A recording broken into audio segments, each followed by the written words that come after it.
Right. Hello, everyone. Thank you for joining in for the session today.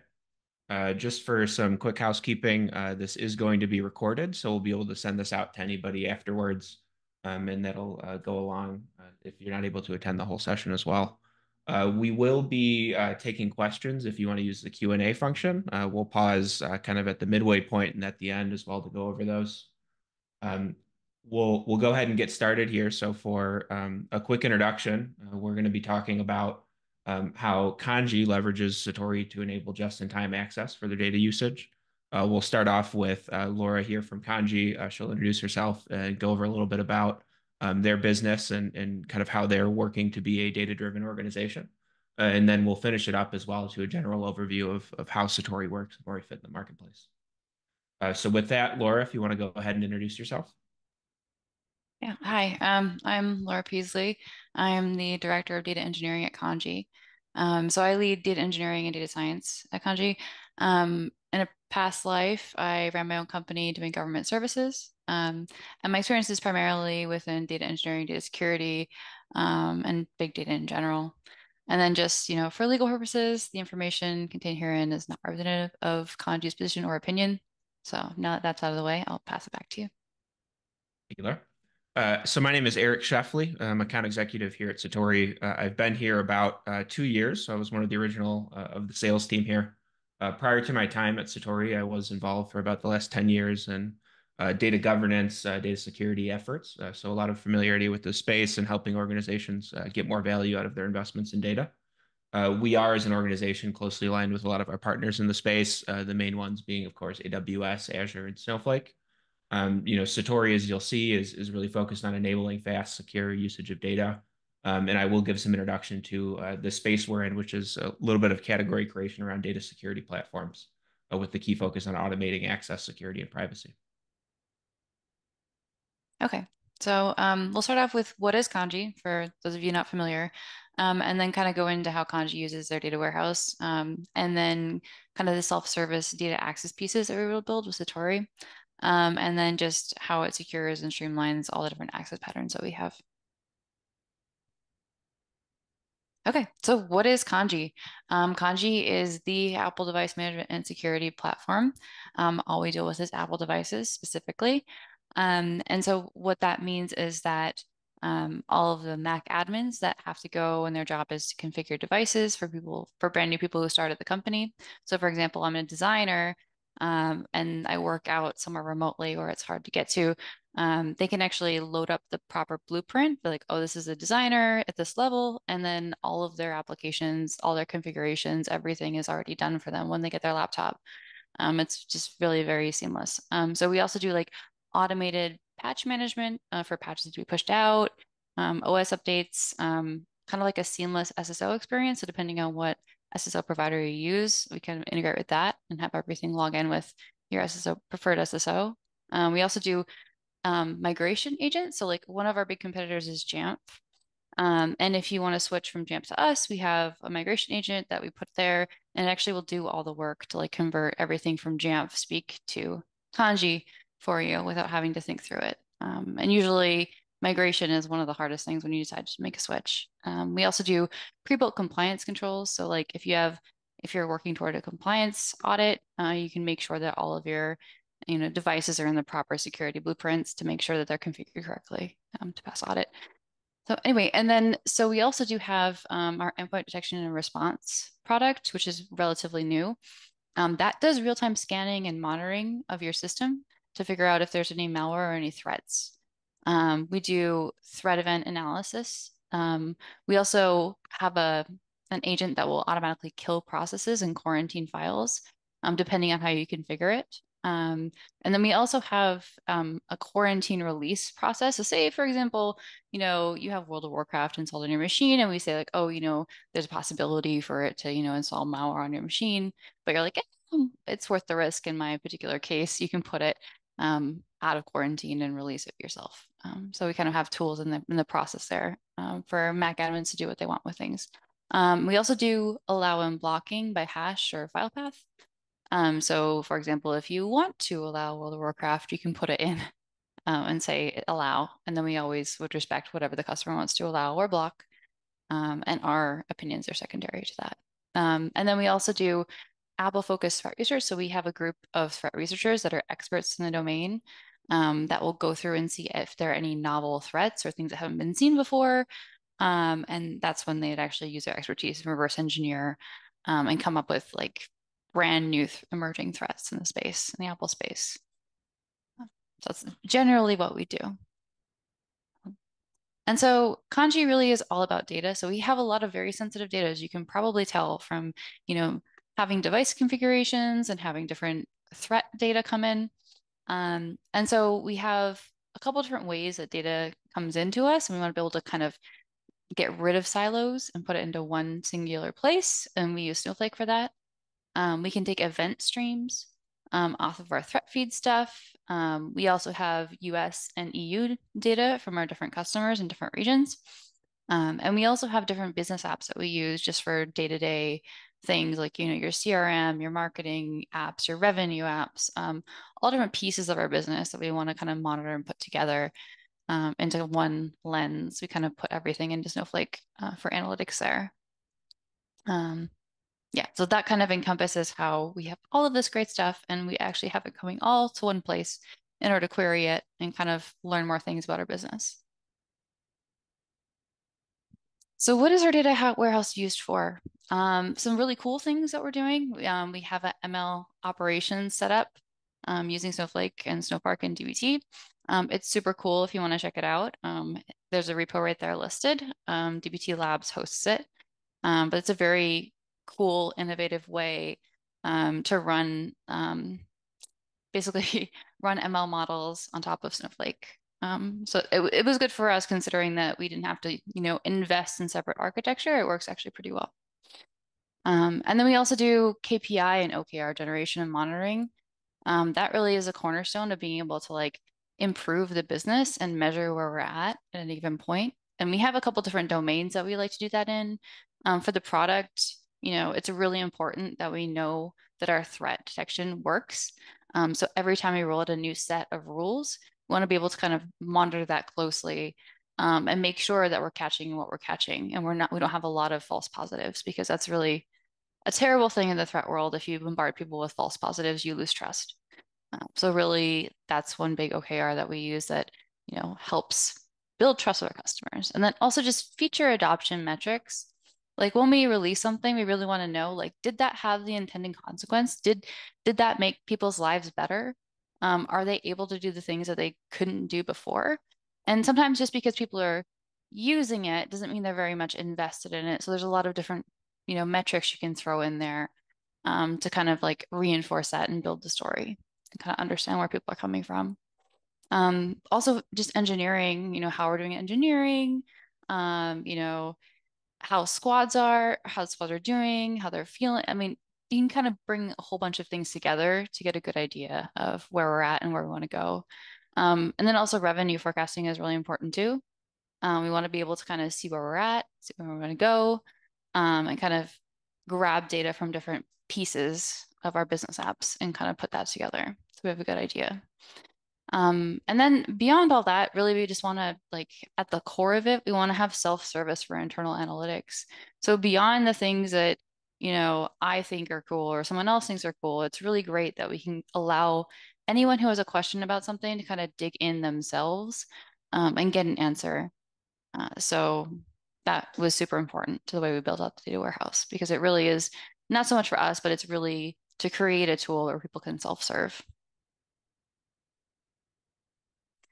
And so that brings me to the data innovator dilemma. So we must work really fast with our data to get these answers.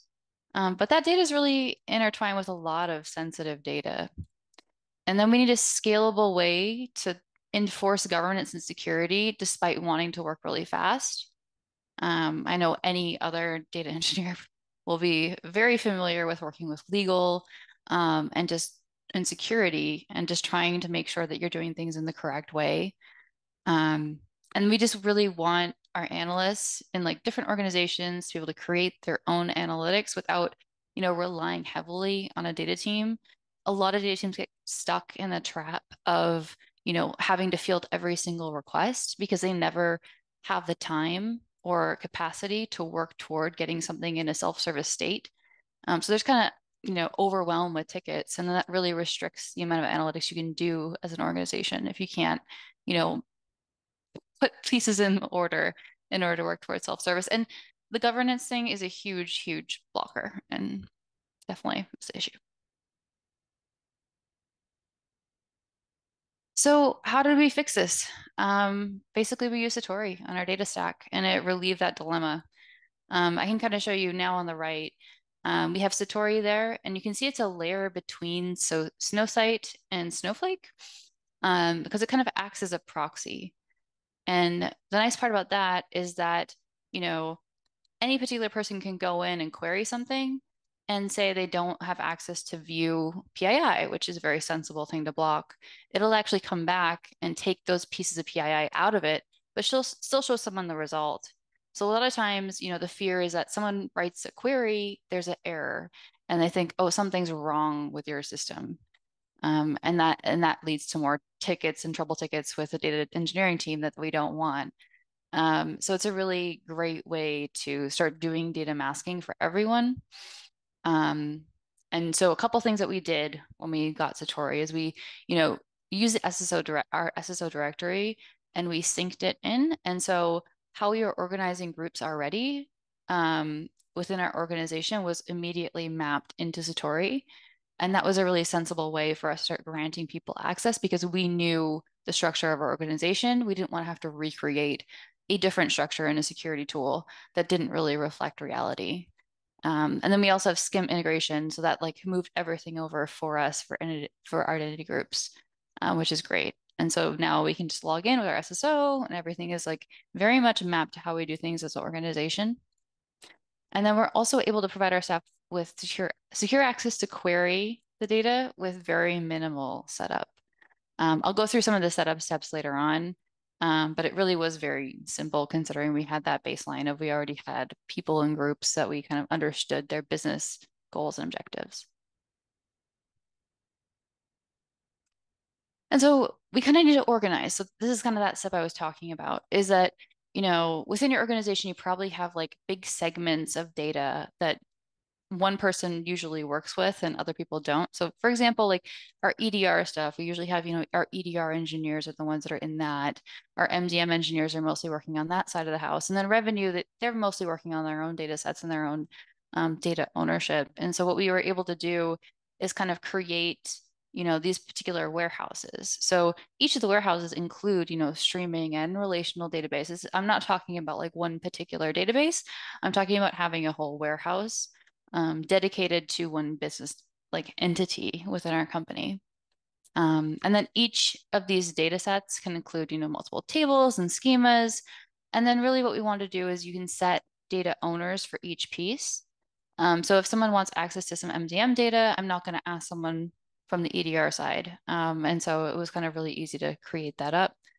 And then so for each warehouse, mostly we want people to access redacted data, PII and sensitive data, all that stripped out. We really very rarely want to give unredacted data access to any of these things. And so it was really easy to put, a blanket default policy for everyone who's accessing these things to have those things stripped out until, proven otherwise. And then users go into the Satori portal, and then they can request access to different warehouses. If they're doing a project, for example, and they need something temporary, it's very easy to give a temporary grant to something. So if an engineer is moving over to help on an EDR problem, they can get a temporary grant to go access that data. And then, of course, all the approval steps within these are configurable. So however your organization works to kind of approve each part, we can totally work with that. Okay, and then so the pieces that go into it, we assign that data set I talked about, and then you have owners, which are those data stewards. We can also co-own things too. So if it's kind of messy, there's one table, but really there's two different teams that work with it, pretty regularly, you can kind of have co-ownership where each person is also an owner. So that's really easy to work with. And then also creating custom tags. So that's a really important thing. So Satori out of the box just comes with your normal PHI, PII, operational sets of things that you could tag. And after going through the list, we definitely saw like, oh, there's some things that we feel are sensitive to our organization that aren't just regular PII fields. For example, like operational data, like customer config data. Like that's something that's really sensitive. Someone could have Wi-Fi passwords in it. They could do whatever. Like just the nature of an MDM product is that you want it to be really configurable for their case. And so those fields are very sensitive to us. And so we create our own tags for things like that. So people will be able to tag things as, this is a customer config field. So, let's strip that one whenever we query it. We also had to train staff with Satori's assistant to tag the fields, but it was actually really easy. So Satori actually does go and auto tag things for you. They don't read your data, but they can read the field names and they can say, oh, first name, this is probably PAI. And so a lot of the work that my staff had to do, each individual engineering team that owned a particular data set, the stewards, they would just go in and kind of verify that it looked right. I mean, they would just go through the list like, oh, yep, first name is a first name and it is PII. Yep. So it's a lot more verifying than sitting through the weeds and having to manually tag things, because that's the last thing anyone really wants to do. And so then after that, so after you have everything tagged up the way you believe it is and represented correctly in your data, also another caveat I guess I didn't talk about is like, a lot of people have JSON blobs filled with all kinds of wonderful things that could be sensitive or not sensitive. And Satori actually pulls those particular things out. So it'll just be like something data dot, I don't know, data dot email or something. And then so you can mark that as an email field because it actually like knows those particular like subfields within the blob. Yeah, blobs are not great and fun to tag. So anything that makes that easier is like total lifesaver. And then so the next step on top of that is, okay, my data's tagged. I know where my PII is. That's wonderful. That's more than most people know about their data initially. What's next? So what's next is data masking. And the way that you do that in Satori is you kind of just create a masking policy or policies. I'm not saying one, you could have multiple. And then what that does is put the rules in place of how you want fields to be replaced. So a couple different options I put here, the really basic ones, or you can, nullify something like, a credit card number is just going to be gone. Cool. A hash, if there's a case where you want to hash something, you can use that. You can use any sort of string replacement. There are a bunch of different options, and I just included the link there on the side, and that'll go through all the different kind of, tags that they have and show some examples of how you can kind of change things. So I put kind of a sample at the bottom with a nice comment so you know what I'm talking about. So for the built-in tags, that's the link to figure out the tag names you want to reference. And then I said for kanji tags, names should be exactly as they are in our different tags YAML. So that's our own little YAML config for all the different tags that we believe are sensitive and we want to track within our kanji data.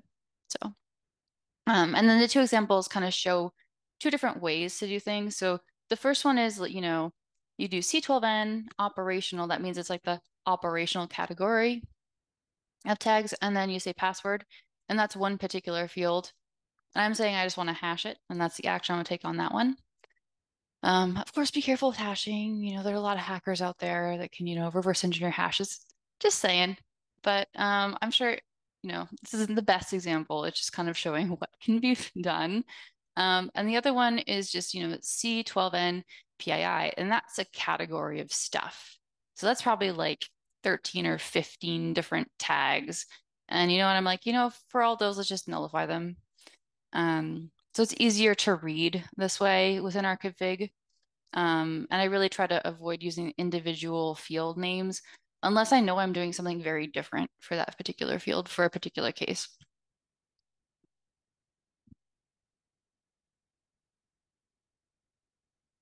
Okay, so what does this really get you? Like beyond the things that I've kind of said, which I mean, you can kind of figure out it would be good to tag things and mask things, people can access data. One great thing that it did for us was that we were actually the first to complete our audit controls during our last audit. Just because we already had a very robust data masking process provided to us by Satori. And so a lot of my job was just, making screenshots like, this is how we mask data. These are our current masking policies. And it was very easy to deliver that. Um, Also, self-service was achieved like way sooner than we anticipated. We shared a responsibility for keeping, the data secure. So it didn't become my job, which I loved.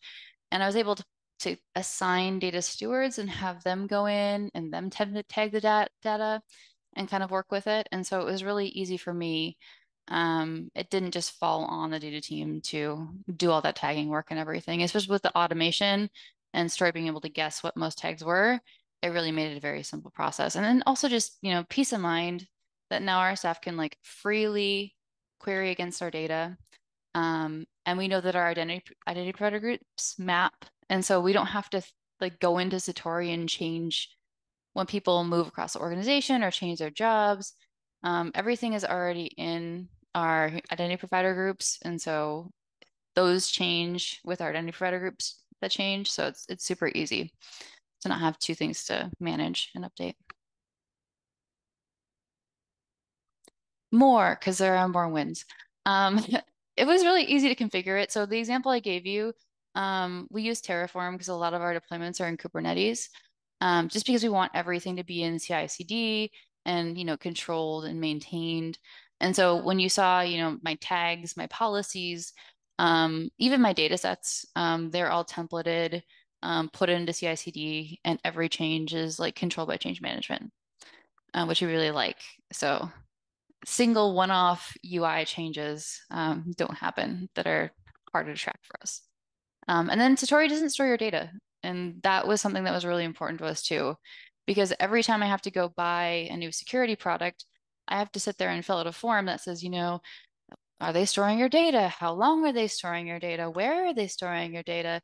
And just not having to fill out the giant form and be like, well, they're not storing my data. And so it just made it very easy to pass a security review when we know that that's in place there. And then also auditability is really important too, because everything needs to be kind of diagnosed and monitored. And so, for example, after we pushed everything out, some people would be like, oh, I queried, but I can't see the email field or something's missing and looks wrong. Like we can go into our Satori logs and it will show like someone did this query and show the SQL. And then we'll say it was masked. And you click on the icon, it says, we masked this field this way.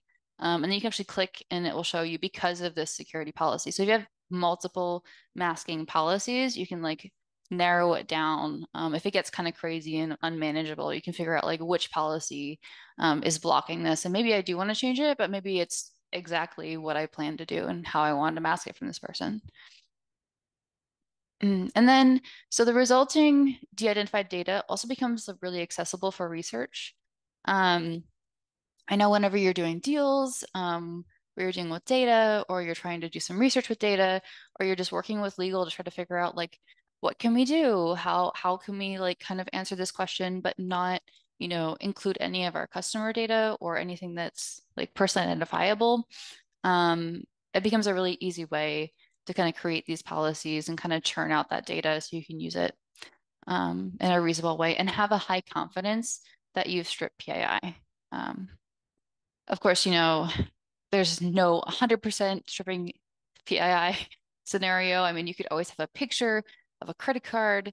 And what do you do? Do you do OCR on that one? Make sure it's not any of the, it's a whole, yeah, you can go down the rabbit hole with PII. But for the most part, this is a very good option, actually a great option for stripping most of the PII that you ever have to see out of things so you can actually work with the data.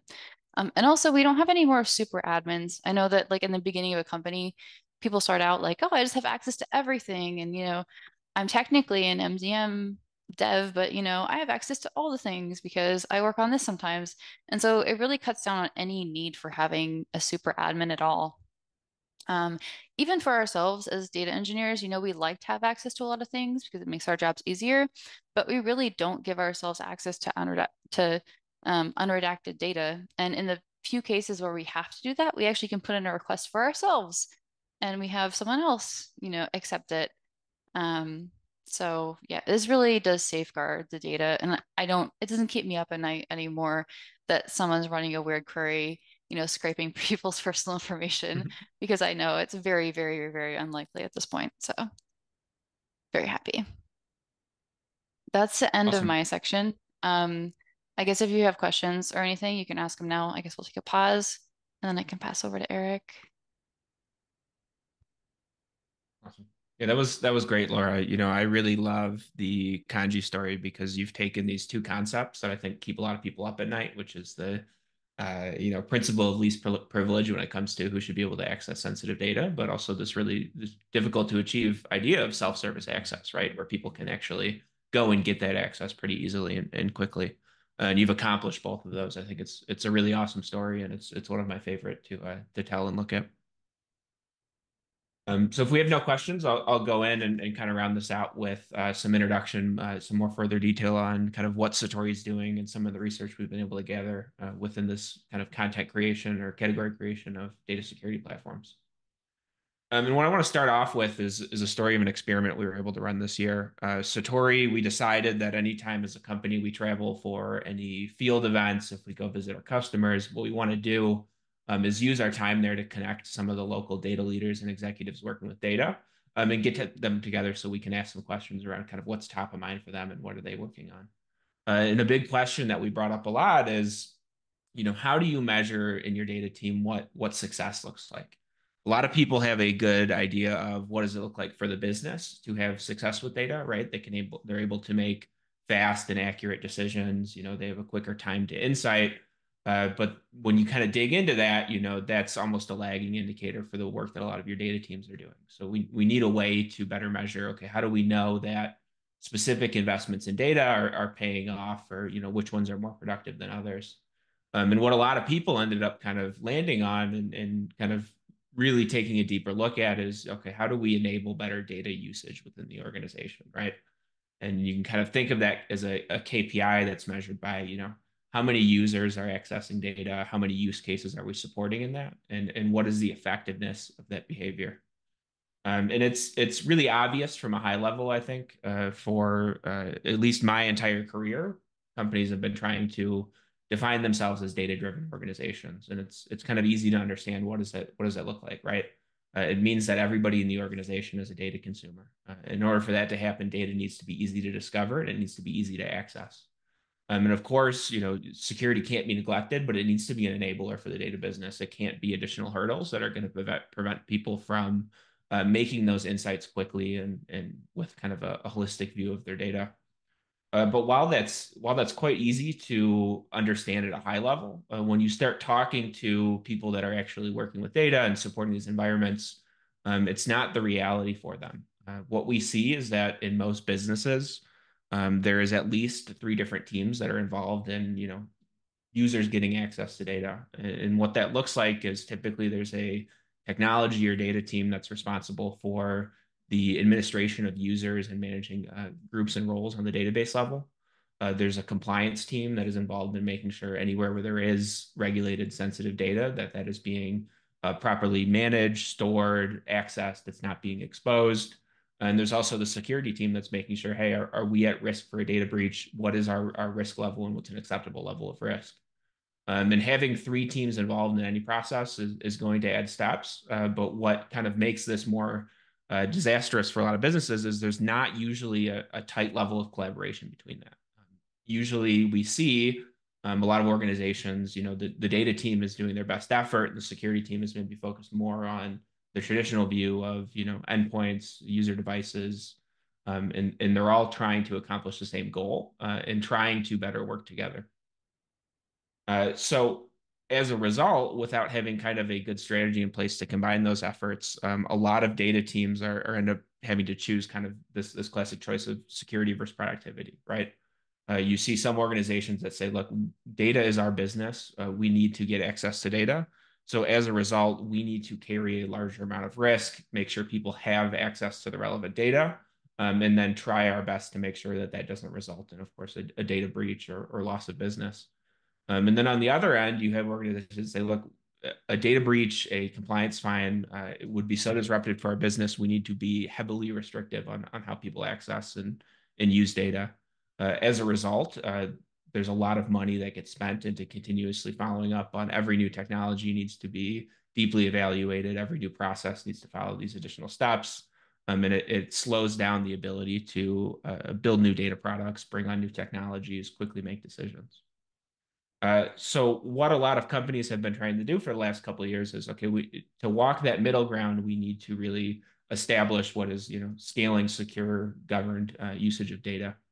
So if we go back to that KPI I started off with, right? If we think of data usage as, we need to have a large number of users supporting a diverse number of use cases. And of course, that work needs to be effective so people continue to rely on it, and expand kind of new ways to work with data. And what has historically been the blocker for that is that traditional ways of data security and data compliance have been very tightly knit at the database level, which means anywhere where data is being stored or accessed, we are building policies and managing users on that environment, which works well when you have a smaller, more unified environment. But as you scale, as your data footprint grows, that means that all of those requirements, all of those policies have to grow with that data environment.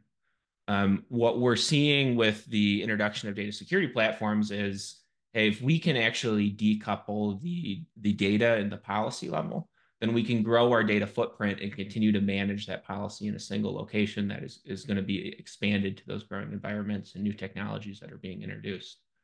And that is what Satori and other companies are introducing through this category of data security platforms, right? The core concept, they look a little bit different, but what they all strive to achieve is the ability to enforce and monitor policy universally. So if you have a mix of different data stores, if you have a production environment, analytics environment, you want to make sure that you can write policy once and make sure that all of those are supported from that same location. That's usually got three components. An element of data access management, that's where you kind of introduce the self-service or approval workflows for access to data. There needs to be security and privacy policy enforcement, stuff like data masking, hashing, redacting, blocking certain activities. And it needs to be auditable, right? So easy compliance. So the story Laura told of being able to be the first to accomplish that, that's enabled by a data security platform. And this, I've mentioned a couple times, this is a growing category, and we're starting to get recognition as well from the big organizations such as Gardner and Forrester and 451. You see that kind of mentioned in some of these quotes here, but also through interviews with data leaders, there's collection of problems that you can kind of start to consolidate under difficulties managing secure access to data efficiently, right? Stuff like that, like limited headcount available to spend on these activities. Requirements of data security and compliance as you expand in different territories, as well as overall maintaining a much cleaner architecture, which is difficult to do when you're again building security onto each table and database and schema. So kind of introducing where Satori fits and what we do specifically, right? So if we think of these challenges I've been describing where, organizations are suffering from it taking a long time to get access to data, when data exists in different environments, different teams might not know how to find and start working with that data. And kind of the traditional approaches resulting in a lot of money spent and kind of continually trying to stay on top of this. What we kind of propose is leveraging something like Satori that actually separates that and works as a single point where you can manage and apply that policy. What it looks like in practice is from the data consumer level, they get access to what is called the Satori data portal. That gives them kind of a curated view that's specific to their user or their role, that shows what data is available for them today and what data has been made available for them to request access to as well. Within the UI or the platform of Satori, it gives data stewards and admins the abilities to write policy and monitor activity. And then when users do go and access that data, we are on the fly applying that policy. So a key part of what we do and what makes us easy to deploy and manage is we're not actually making changes on your database level. We are not masking data at source or creating secure views, anything like that. We are actually dynamically masking, redacting, and filtering data. So people only see the data they're approved to see. And then just to round it out, I won't spend too much time going into all the features of Satori, but to understand the key components that come with this, there's three sections I'd like to cover here. First is that data consumer experience I mentioned, right? So this Satori data portal, which you see here, kind of shows you, if you look on the left there, this user has access to two data sources right there. This is a concept of Satori data sets, which are curated groupings of data and security policies applied to them. But you can also see that there's four data sets there that are available for them to request directly from the data portal. With that comes the concept of self-service and approval required. So users don't have to go submit a ticket and reach out to someone over email if you would like to enable them to do it directly in Satori or through a business application like Slack. Another key component of this that powers a lot of what we do is our automated data discovery and classification. Laura talked a bit about this, which is really important to being able to separate these controls. Is that within Satori we are all tag based. So whether you are going and defining tags and marking them or relying on our automatic discovery and classification, we then use that to give you the ability to write policy on, hey, anytime you see PII for this user, regardless of the location, we want to mask that or we want to alert or monitor on that behavior as well. And then also, most importantly for the compliance use cases, all of this activity, since it is being centralized within Satori, is quickly auditable and visible. So you can see, regardless of where data is stored, you can see who's accessing PII, what level of access is out there, and monitor for any unusual behavior. Like, hey, we've got a spike, and the support team has recently pulled a large record containing PII. You might want to look further into that. The last thing I want to hint before we wrap this and take any questions is what really stands Satori apart is our speed of deployment and configuration, right? Traditionally, a lot of these projects around data management and security have been multi-month, multi-year efforts. Because of the Satori approach, where we're not actually changing your data or orchestrating changes on your data layer, we're able to deploy within a matter of hours. From there, you automatically get kind of some of the masking and classification as people access data.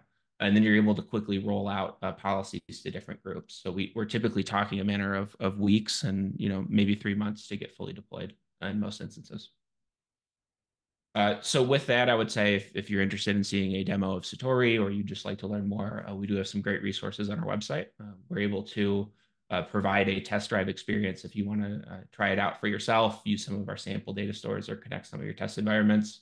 But we're also happy to get on a meeting and give you kind of a tailored demo experience if that's what you're looking for.